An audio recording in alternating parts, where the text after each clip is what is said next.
एक लड़की को देखा नहीं कि उसके फोटोज खींचने लगे, शर्म नहीं आती तुम्हें? ఎన్నచ్చు మేడం ఎన్న ప్రశ్న This man has been following me and taking my photographs without my permission. అక్క పోలీస్ కంప్లైంట్ ఇచ్చేద్దాం.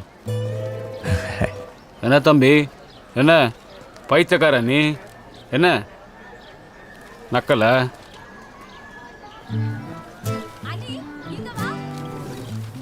வந்துட்டாய் பெரிய தலைவர் camera. Idiot. Hello hello excuse me, మా ఫ్రెండ్ ఎందుకు తిట్టారు? చంపలేదు, సంతోషించు. సిగ్గులేదా అమ్మాయిల వెనకాల పడి ఫోటోలు తీయడానికి? అక్క పోలీస్ కంప్లైంట్. పోలీస్? వాడు ఒక ప్యాషనెట్ ఫోటోగ్రఫర్. మీకు మనీష్ లాకియా తెలుసా? బాంబేలోనే చాలా పెద్ద ఫోటోగ్రఫర్. అతని దగ్గర పని కోసం ఫోటోలు తీస్తూ పోర్ట్ఫోలియో తయారు చేసుకుంటున్నాడు. కావాలంటే మీరు ఆ కెమెరాలో చూడండి, ఒక్క వల్గర్ ఫోటో కూడా ఉండదు. ప్లీజ్. నీ వెనకబడింది వాడి జాబ్ కోసమే కానీ మీ మీద ప్రేమతో ఏం కాదు. రేపు అమ్మేరియన్ ఇంకోసారి ముట్టుకున్నావు అనుకో, నేనే నీ మీద పోలీస్ కంప్లైంట్ ఇస్తా.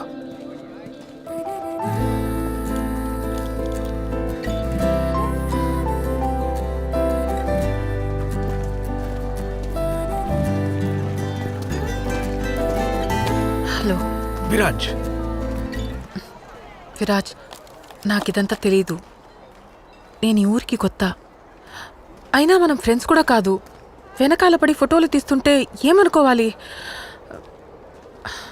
I'm really sorry. I love you. అయితే ఏం మాట్లాడుతున్నారు? పరుపు కుదరదు. సారీ చెప్పు, సారీ చెప్పు, సారీ చెప్పు. లవ్ ఎట్ ఫస్ట్ సైట్ రా.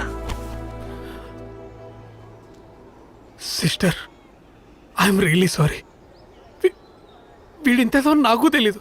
నువ్వు కావాలంటే పోలీస్ కంప్లైంట్ ఇచ్చేసాయి. I'm really sorry. నా ఫోటోగ్రఫీలో మెంటర్ ఎప్పుడు ఒక మాట చెప్తుండేవారు, ప్రతి ఫోటో ఒక్క చెప్పాలని. దాని అర్థం ఏంటో మిమ్మల్ని కలిసేంతవరకు నాకు అర్థం కాలేదు. మీకు అర్థమవుతుందా? ఫస్ట్ టైం మీ ఫోటో తీసిన వెంటనే నాకు ఆ కథ దొరికేసింది. నా కథ, మన కథ. మనం ఎప్పుడు కలిసాం, ఎలా కలిసాం, ప్రేమలో ఎలా పడ్డాం, పెళ్ళిలా జరిగింది అని మన పిల్లలకి వాళ్ళ పిల్లలకి మనం చెప్పబోయే కదా.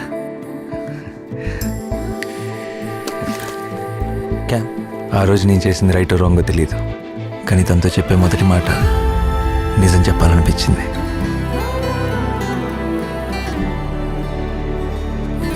అరే కెమెరా రా. మాడుతోంది.